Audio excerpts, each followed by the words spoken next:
Good morning, students. Today I am going to continue the chapter 2 electrostatic potential and capacitance, and this is episode number 3 in continuation with the episode number 2.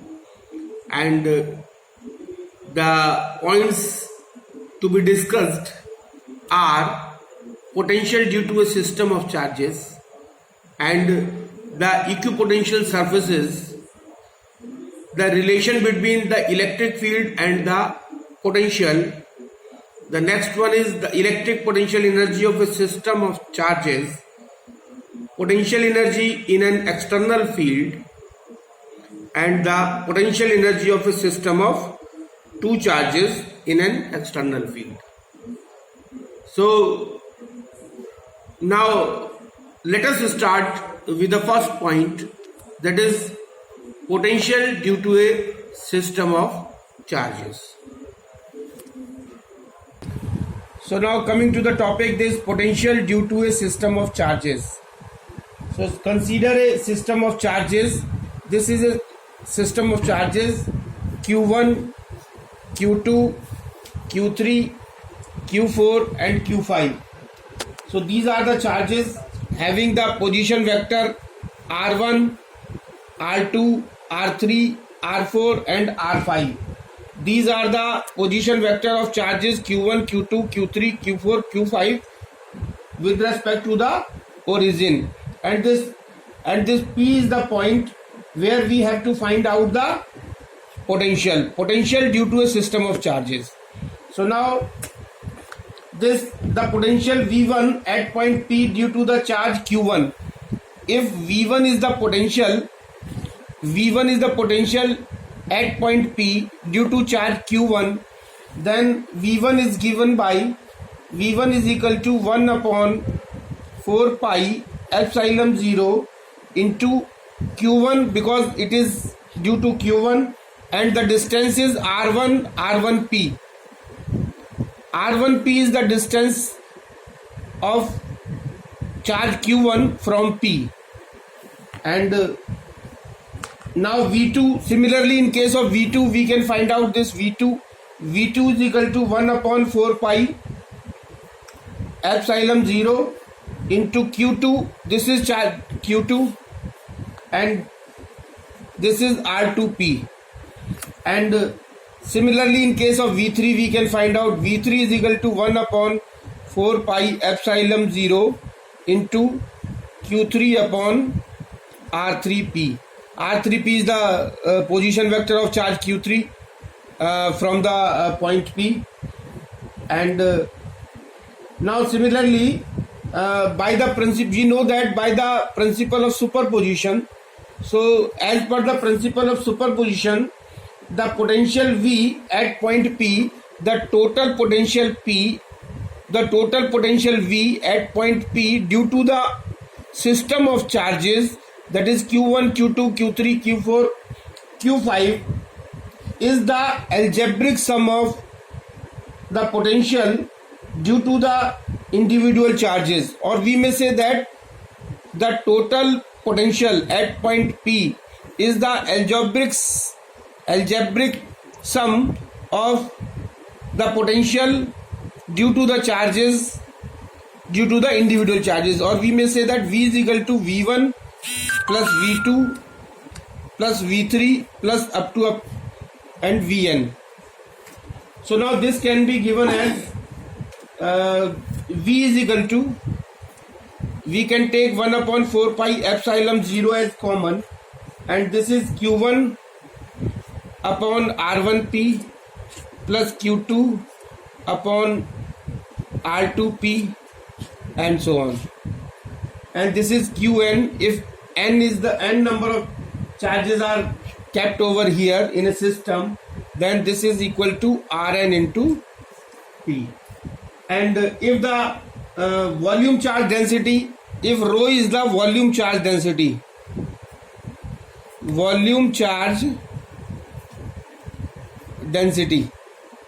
and volume charge density rho is equal to Q upon delta V, or charge per unit volume. So Q is equal to rho into delta V. So now as we have already calculated that for a uniformly charged spherical shell, the electric field outside the shell is just like the entire charge is concentrated at the center. So this is thus the potential outside the shell is given by the potential at outside the shell is given by V is equal to 1 upon 4 pi epsilon 0 into Q upon R, where R is greater than or equal to capital R, and this capital R is the radius of the spherical shell. The electric field inside the shell is 0.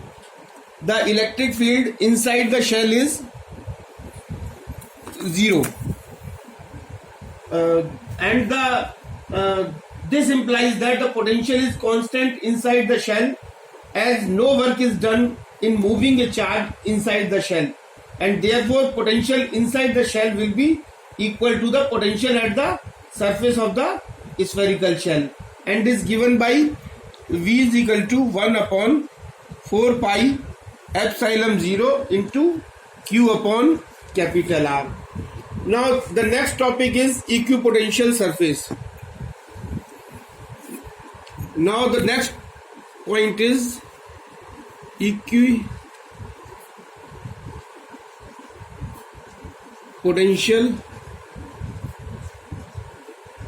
surfaces. So as the name indicates, that is equipotential. Equipotential means equal potential.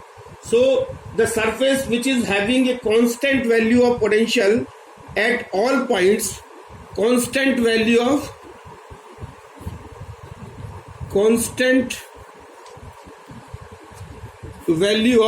potential at all points. So equipotential surface, the surfaces which is having a constant value of potential at all points on the surface is called a equipotential surface. For a single charge Q, the potential is given by, as we know that for a single charge Q, the potential is given by V is equal to 1 upon 4 pi epsilon 0 into Q upon R. So if we analyze this equation, this formula clearly shows that when R is constant, this small r is constant, and the formula this formula clearly indicates that V will be constant only when V जो है वो constant तब जब होगा जबकि हमारा R जो है वो constant होगा. तो V is constant only when R is constant, and this is possible only when in the case of the concentric spherical surfaces centered at the charge. So now for the equipotential surface, from this formula it is clear that for the equipotential surface, since V should be constant and V will be constant only when this R will be constant, so this R will be constant only when the surfaces are concentric. So that's why for the equipotential surfaces, the surfaces will be like this. This should be concentric cylinders. So these are the concentric.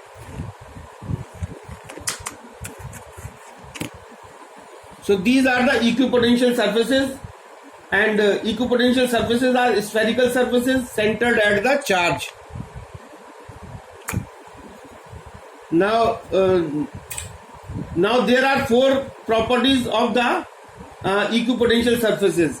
The first property is no work is done in moving a charge between any 2 points on the equipotential surface. Since this is an equipotential surface, that means we are having the constant potential at every point. So it is clear that if we move the charge from one point to another point, then no work will be done. So no work will be done in moving a charge between any 2 points on the equipotential surfaces. And the second point is electrical field at every point is normal to the equipotential surface and passing through that point. and the electric field will be normal in the equipotential surfaces. Electric field जो है वो that will be normal means perpendicular to the surfaces in the equipotential surfaces. And the third one is in a family of equipotential surfaces, the surface are closer together where the electric field is stronger. तो जहाँ पे equipotential surfaces जो होंगी वो close होंगी, this closeness will show that the electric field will be stronger, and where the wider the spherical, where the equipotential surfaces are wider, then there will be the weaker electrical field. And the fourth property of this equipotential surface is that no two equipotential surfaces can intersect each other. कोई भी equipotential surfaces आपस में intersect नहीं करेंगी. So now the third point, that is the next topic is the relation between the electric field and the potential.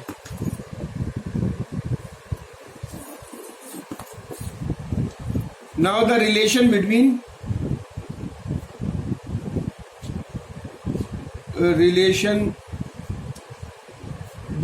electric field and potential, or we may say that the relation between the electric E and V. So suppose a plus Q charge is placed at point O, and suppose there are 2 points A and B, and A is at a distance R. This A point is at a distance R, and this B point is at a distance R plus delta R or dr from the point O, and we have to find out. Now we have to find out the relation between the E and V. Now we know that a force F will be acting on the charge Q0. Suppose we are having a charge Q0 over here. This is a test charge. So there will be a force on the test charge Q0 due to the charge plus Q, and this force will be given by F is equal to Q0 into E. So this is equation first, and this force will be acting along this side towards the OB. This is the force, and this is given by F is equal to Q0 into E. And therefore in moving the Q0 from point B to A, so if we move this Q0 charge from B to A, then external force will have to work against the force F. Then we have to do the external work, and external force will be applied against this force F is equal to Q0E in moving a charge Q0 from B to A. Then the work done dW is given by dW is equal to F into dr, and this minus sign is because we are moving the charge from B to A, and that is against the force. The displacement is against the force. That's why we have put the minus sign. Now on substituting the value of F from equation number first, if we put the value of F from equation number first, then we will get that dW is equal to minus Q0E into dr. And now on integrating, dW upon dq is equal to dW upon Q0, sorry, this is dW upon Q0 is equal to minus E dr, and this is equation number 2. But by the definition of the potential we know that dW upon Q0 is equal to V minus delta V is equal to delta V. So this is equation number 3, then on equating equation number 2 and 3, from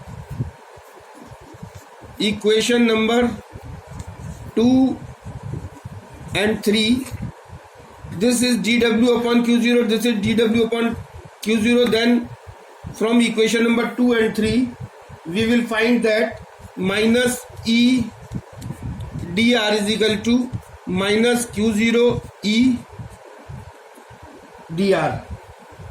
Minus E dr is equal to minus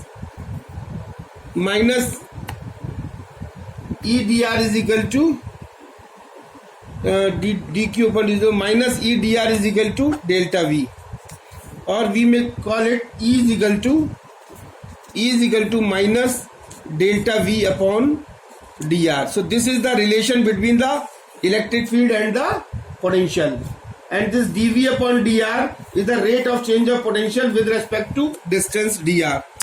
This dV upon dr is the rate of change of potential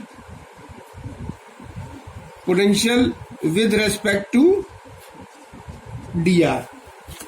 So dV upon ds, and this is known as potential gradient.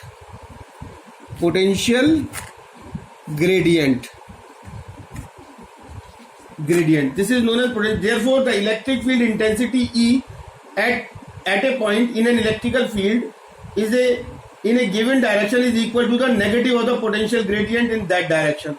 This negative sign shows that the potential decreases in the direction of electric field. This negative sign shows that the potential decreases in the direction of electric field.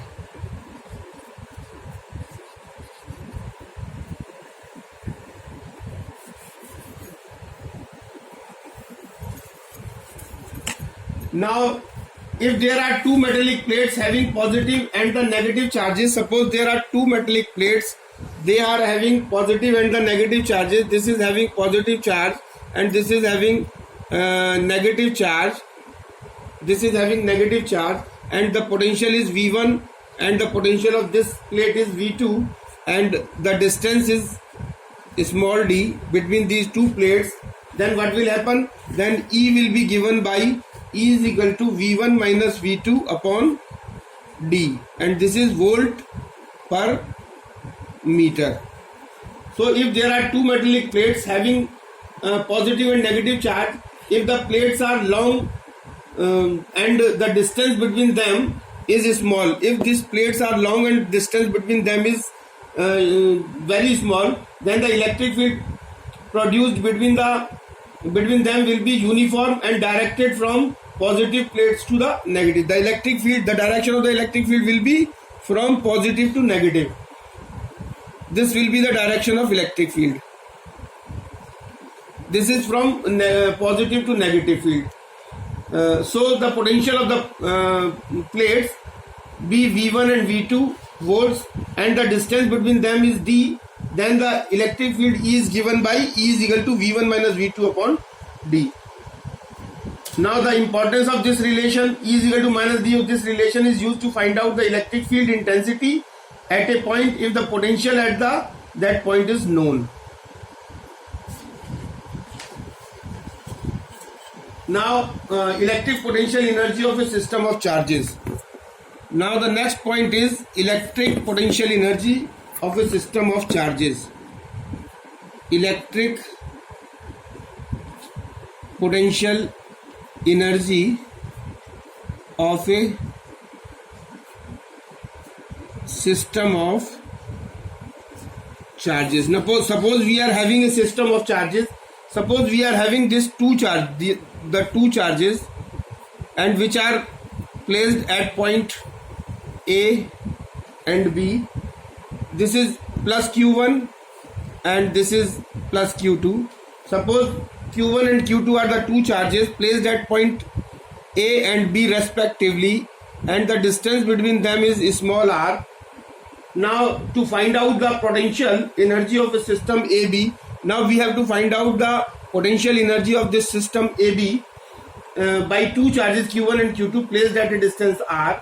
Then work done to bring charge Q1 from infinity to point A. So now work done in bringing a charge Q1. Now work done in bringing a charge. If work done in bringing a charge Q1 from infinity to point A will be equal to 0. W1 is equal to 0, and the reason is because no charge is present initially. Because no charge is present initially. तो शुरुआत में कोई भी charge यहाँ present नहीं होगा, इसलिए अगर हम कोई भी चार्ज इन्फिनिटी से इस ए पॉइंट तक लेके आएंगे तो there will be no work because